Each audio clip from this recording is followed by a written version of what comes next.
Born on a farm in Wellston, Oklahoma, it was not uncommon for Francis Theodore Tuttle to wear his overalls all day to save time changing for chores before and after school.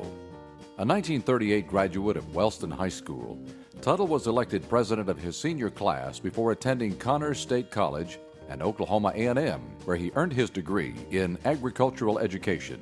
He spent the next 2 years as the vocational agriculture instructor at Gotebo Public Schools and the Future Farmers of America chapter advisor. His chapters were known for earning awards at the state and national levels.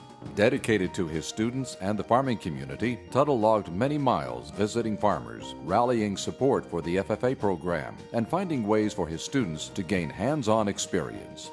In 1944, World War II beckoned. Tuttle served as an education officer for the United States Army Infantry in the Pacific Theater.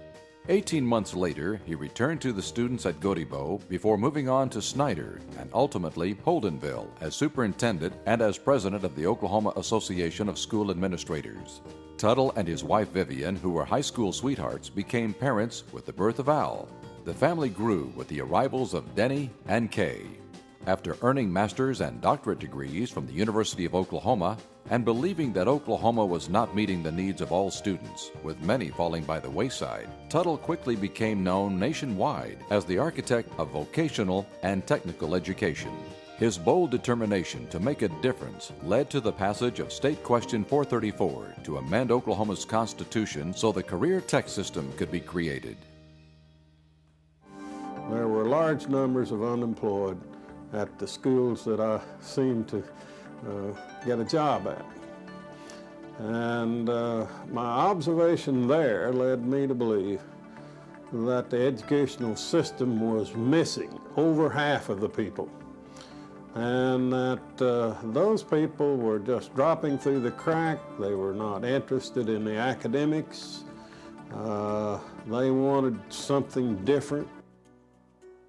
Tuttle became the state coordinator for the Oklahoma Department of Vocational and Technical Education and served as state director from 1967 to 1986.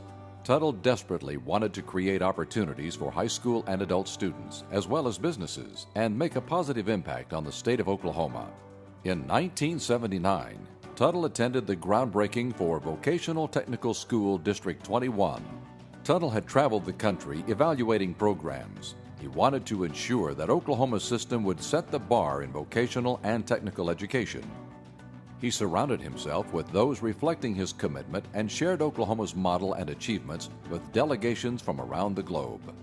Opened for classes in 1982, VOTech 21 was dedicated as the Francis Tuttle Technology Center. Today, enrollment exceeds 39,000, with more than 1,200 classes offered in its 39 training programs. Following Tuttle's retirement, in addition to spending time with Vivian and their grandchildren, traveling and enjoying his favorite hobby, he served as Secretary of Commerce in the administration of Governor George Nye, continuing his commitment of strengthening his Oklahoma home. He was a very firm man, but he had this genteel feeling about him that people identified with, and very few people have that combination. He was a nice man. He was one of the nicest people that I ever met. As I said, very humble, even though he had risen to the position that he was and was held in such esteem by people all over the nation, and yet was very much still the Wellston farm boy that he grew up to be. He's left his legacy with probably the best technology education system in the entire nation.